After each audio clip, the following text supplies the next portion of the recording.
Explanation for the variation of molar conductivity with concentration. As the concentration of the solution is decreased, that is, the dilution is increased, there is a steep rise in the molar conductivity of the solution of weak electrolyte, as is clear from the graph. This is due to an increase in the ionization of the weak electrolyte. Give reason question can be asked. Why the molar conductivity increases when the dilution increases? As the solution becomes more and more dilute, more molecules of weak electrolyte undergo dissociation into free ions, resulting in an increase in the molar conductivity of the solution. The sharp rise in molar conductivity at lower concentration is due to sharp increase in the number of free ions in solution.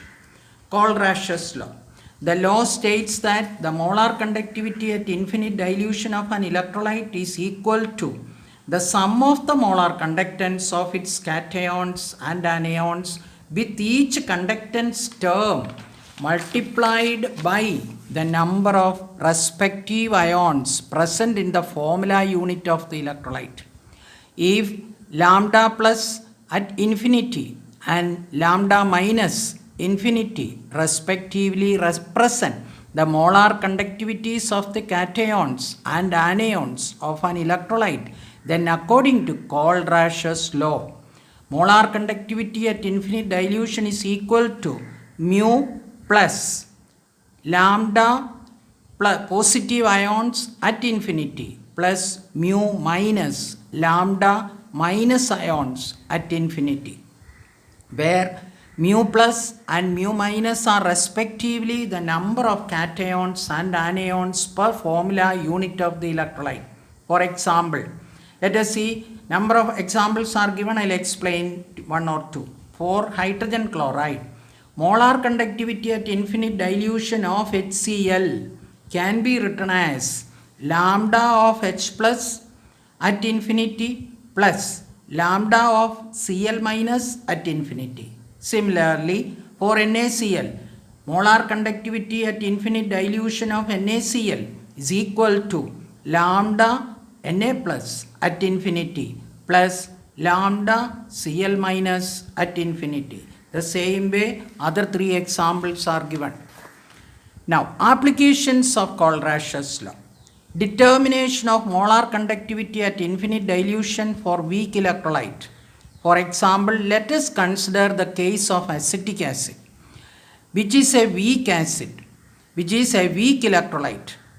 This is very difficult to find out for a weak electrolyte. According to Kohlrausch's law, for an hydrogen chloride, which is a strong electrolyte, we can easily write molar conductivity at infinite dilution of HCl is equal to lambda H plus at infinity plus lambda Cl minus at infinity.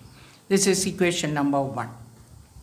If the values of molar conductance at infinite dilution for H plus and CH3CO minus are known, the value of molar conductivity at infinite dilution for acetic acid can easily be calculated. When the ionic conductance are not known, an indirect method is adopted. For example, for weak electrolyte, there is no direct way of getting lambda of plus at infinity. Therefore, we uses an indirect method for acetic acid.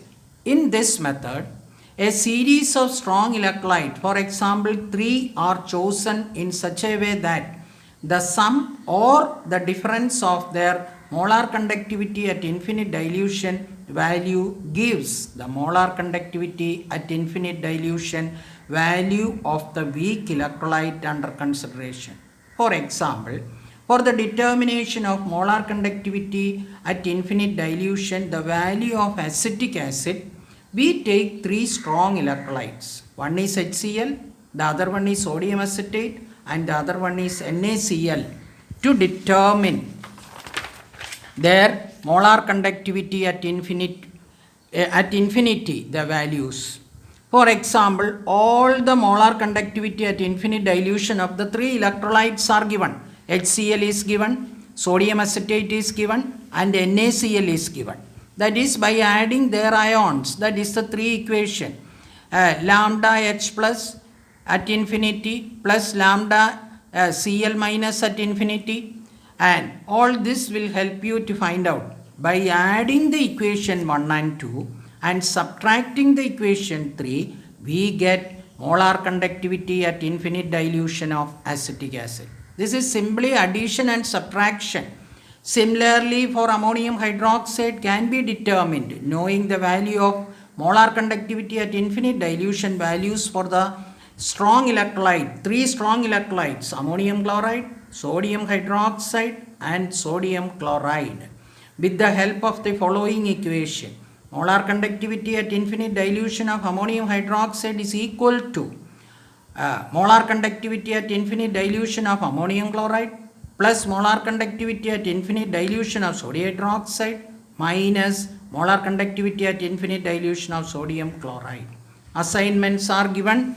2 assignments are given. 3 assignments are given. Please try to do it based on the knowledge that is discussed here. That gives you, and check the answers what is given in the text.